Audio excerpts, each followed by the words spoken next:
Hi, Renan from Ridebox here.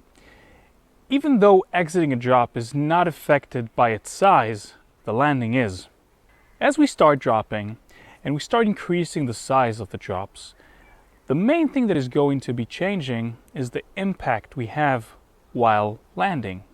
This might also be affected by the shape of the landing, whether it's steeper or more mellow or even a flat landing.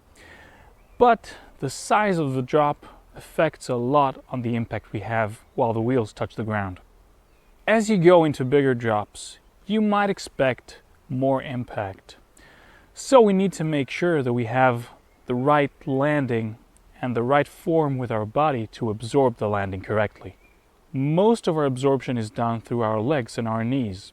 As we bend our knees into the bike absorbing the landing, we need to make sure the elbows also bend.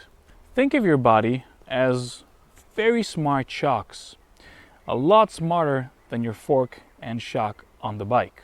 You can adjust these shocks on the go however you wish, and you can decide whether it's going to have soft sag, fast rebound, or whatever you decide to make of it. So, as we land, I want you to imagine that you're a very soft shock, absorbing everything slowly into the bike. And once you're down there, I want you to make sure you're stable before you let your rebound kick in. That means that we will be absorbing the impact, going deep into the bike. And then once we're stable and all set, that's when we'll open our rebound at the pace we decide.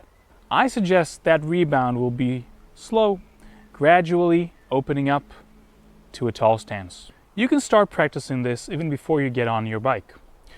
So, as I jump from this height, I want to make sure that I absorb with my knees. And I'll show you two examples. One, I'll be exaggerating the absorption, and the other, I'll just be landing rather stiff.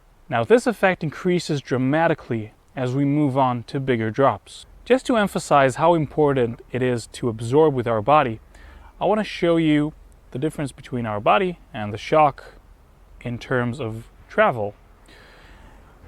I'm guessing most of your bikes have travel somewhere around between 100 millimeters and 170 millimeters.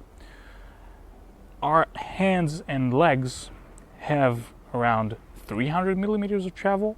So we want to make sure we're using our full travel of our body and not just of the bike, because the landing will be a lot softer and a lot more stable. You might not feel that you need to have this absorbing motion on the landing on smaller drops, but we recommend making it a habit and exaggerating that even on small drops, because once you go over to bigger drops, you need to make sure that you're absorbing correctly. Let's wrap this up. Dropping from higher drops and bigger drops is really fun, and the main difference between smaller and bigger drops is the landing. Make sure you make a habit out of it and exaggerate the absorption to get a smooth and stable landing.